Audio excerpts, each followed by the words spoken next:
നമ്മളിപ്പോൾ വിനീത് ഉൾപ്പെടെ നമ്മൾ നിരവധി മലയാളികൾ അവിടെയുണ്ട്, മഹാകുംഭമേളയിൽ പങ്കെടുത്തുകൊണ്ടിരിക്കുകയാണ്. ഏറ്റവും പ്രധാനപ്പെട്ട ആരോപണം ഇത്തരത്തിൽ VVIP പാസുകൾ, അവർക്ക് വേണ്ടിയുള്ള സൗകര്യങ്ങൾ, ഇതൊക്കെ തന്നെയാണ് ഇന്നലെ വലിയ ദുരന്തത്തിലേക്ക് എത്തിച്ചതെന്നാണ്. ഇന്നിപ്പോൾ നിയന്ത്രണങ്ങൾ ഏർപ്പെടുത്തിയിരിക്കുന്നു. ഏത് രീതിയിലാണ് അന്വേഷണം നടക്കുന്നത്? എന്തൊക്കെ നിയന്ത്രണങ്ങളാണ് ഇപ്പോൾ അവിടെയുള്ളത്?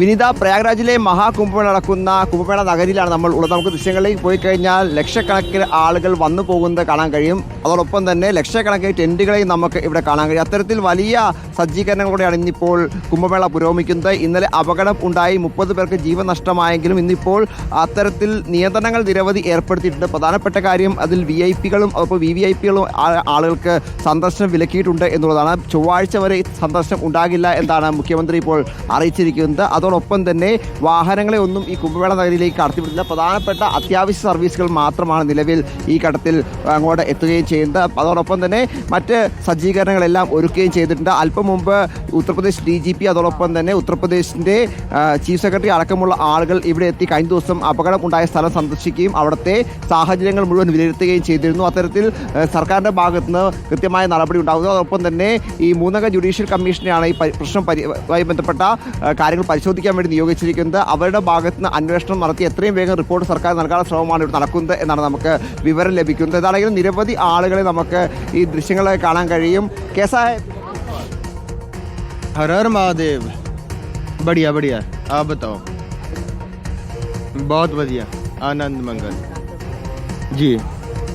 ഇത്തരത്തിൽ വലിയ പ്രാർത്ഥനയോടെയൊക്കെ എത്തുന്ന നിരവധി ആളുകളുണ്ട്. രാജ്യത്തിൻ്റെ മാത്രമല്ല ലോകത്തിൻ്റെ എല്ലാ കോണുകളിൽ നിന്നും ആളുകൾ കുംഭമേള കാണാൻ വേണ്ടി ഇവിടെ എത്തുന്നു എന്നാണ് ഏറ്റവും പ്രധാനപ്പെട്ട കാര്യം. ഗ്രൂപ്പുകളൊക്കെ ആളുകൾ കുംഭമേളയ്ക്ക് എത്തിയ ശേഷം വിവിധ ഇത്തരത്തിലുള്ള ടെൻറ്റുകളിലെത്തി വിവിധ അഖാരകളുമായൊക്കെ സംസാരിച്ച് അത്തരത്തിൽ സമയം ചെലവഴിച്ചൊക്കെയാണ് പലരും ഇവിടെ നിന്ന് പോകുന്നത്. നമുക്ക് ഒരുപാട് സന്യാസിമാരെയൊക്കെ ഇവിടെ കാണാൻ കഴിയുന്നുണ്ട്. അത്തരത്തിൽ വിപുലമായി തന്നെ കുംഭമേള മുന്നോട്ട് പോവുകയാണ് എന്നാണ് യാഥാർത്ഥ്യം.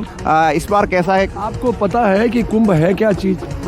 ये नुमाइश का खेला बना दिया है? कुंभ एक प्रायश्चित पर्व है.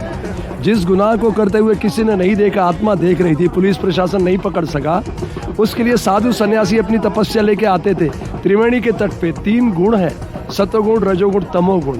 ये तीनों मिलते तब आत्मा से मुलाकात होती है. जब सतोगुण बढ़ता तो हमारे अंदर आध्यात्मिक शक्तियाँ जागती है. जब रजोगुण बढ़ता है तो हम दूसरे का अधिकार छीनने की कोशिश करते हैं.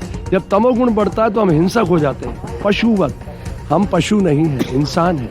पशुओं को प्रकृति ने पूर्णता से प्रकट किया है. What is Sanatan, what is कुंभ?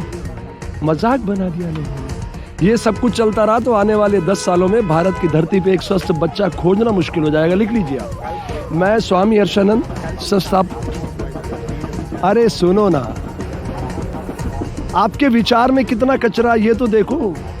जिस कुंभ की मूल भावना क्या है, प्रायश्चित पर्व, आपने उसे नुमाइश का खेल बना दिया. आपके घर में जवान लाश पड़ी हो. हाँ हाँ, अरे हाँ भैया हाँ. ചില വിമർശനങ്ങൾ കുംഭമേളയുമായി ബന്ധപ്പെട്ട് വിവിധ കോണുകളിൽ നിന്ന് ഉയരുന്നുണ്ട്. പ്രത്യേകിച്ച് അല്പം മുമ്പ് നമ്മളോട് സംസാരിച്ച CK വിനീത് ഈ കഴിഞ്ഞ ദിവസം അപകടം നടന്ന സ്ഥലത്ത് ഉണ്ടായതും അദ്ദേഹം വ്യക്തമാക്കിയത് ഈ അപകടവുമായി ബന്ധപ്പെട്ട് ഉണ്ടാകാനുള്ള കാരണങ്ങളിൽ ഒന്ന് VVIP-കൾക്ക് വേണ്ടി മാത്രം സൗകര്യങ്ങൾ ഒരുക്കിയതാണ് എന്നുള്ളതാണ്. അതോടൊപ്പം തന്നെ കുംഭമേളയെ അത്തരത്തിൽ വലിയ തരത്തിൽ കുംഭമേളയുമായി ബന്ധപ്പെട്ടുകൊണ്ടുള്ള പരിപാടികളിലൊക്കെ ചില സന്യാസിമാർക്കടക്കം വിമർശനങ്ങൾക്ക് ഈ ഘട്ടത്തിൽ ഉയരുകയും ചെയ്യുന്നുണ്ട്. അതാണെങ്കിൽ കുംഭമേളയുമായി ബന്ധപ്പെട്ടുകൊണ്ട് നിരവധി ആളുകൾ എത്തി മടങ്ങുന്നുണ്ട്. അത്തരത്തിൽ ആളുകളുടെയൊക്കെ ഒരു സാന്നിധ്യം ഇവിടെ കുംഭമേള നഗരിയിൽ ഉണ്ടാകുന്നു. എന്താണെങ്കിലും വരും മണിക്കൂറുകളിലും നിരവധി തീർത്ഥാടകർ ഇവിടെ എത്തുമെന്ന കാര്യത്തിൽ യാതൊരു സംശയവുമില്ല. വിവിധ ഘട്ടുകളിലായി ആളുകൾ എത്തിക്കൊണ്ട് സ്നാനം നടത്തി മടങ്ങുകയാണ്. അത്തരത്തിൽ വലിയ ആഘോഷമായി തന്നെ മഹാകുംഭമേള മുന്നോട്ട് പോകുന്നു. എന്നിപ്പോൾ 28 കോടി ജനങ്ങളാണ്, തീർത്ഥാടകരാണ് ഇന്നലെ വരെ ഇവിടെ എത്തിക്കൊണ്ട് സ്നാനം നടത്തി മടങ്ങിയത് എന്നാണ് സർക്കാർ വ്യക്തമാക്കുന്നത്. ഇന്ന് രാവിലെ 8 മണി വരെ കണക്ക് വന്നപ്പോൾ തന്നെ 55 ലക്ഷം കടന്നിരുന്നു. ഏറെക്കുറെ ഇപ്പോൾ അത് 1 കോടിക്ക് മുകളിൽ പോയിട്ടുണ്ടാകാമെന്നാണ് ഒരു അനൗദ്യോഗിക കണക്ക് പുറത്തേക്ക് വരുന്നത്. വരും മണിക്കൂറുകളും തീർത്ഥാടകരുടെ ഒരുക്ക് പ്രയാഗ്രാജിലേക്ക് തുടരും എന്ന കാര്യത്തിൽ യാതൊരു സംശയവും ഇല്ല വിനീത. ശരി, ഏതായാലും കടുത്ത ജാഗ്രത തന്നെയാണ് ഇപ്പോൾ പ്രയാഗ്രാജിലുള്ളത്. അവിടെ ദുരന്തമുണ്ടായതിനു ശേഷം ചില ക്രമീകരണങ്ങൾ ഏർപ്പെടുത്തിയിട്ടുണ്ട്. VVIP സന്ദർശനങ്ങൾക്കൊക്കെ നിയന്ത്രണം ഏർപ്പെടുത്തിയിട്ടുണ്ട്.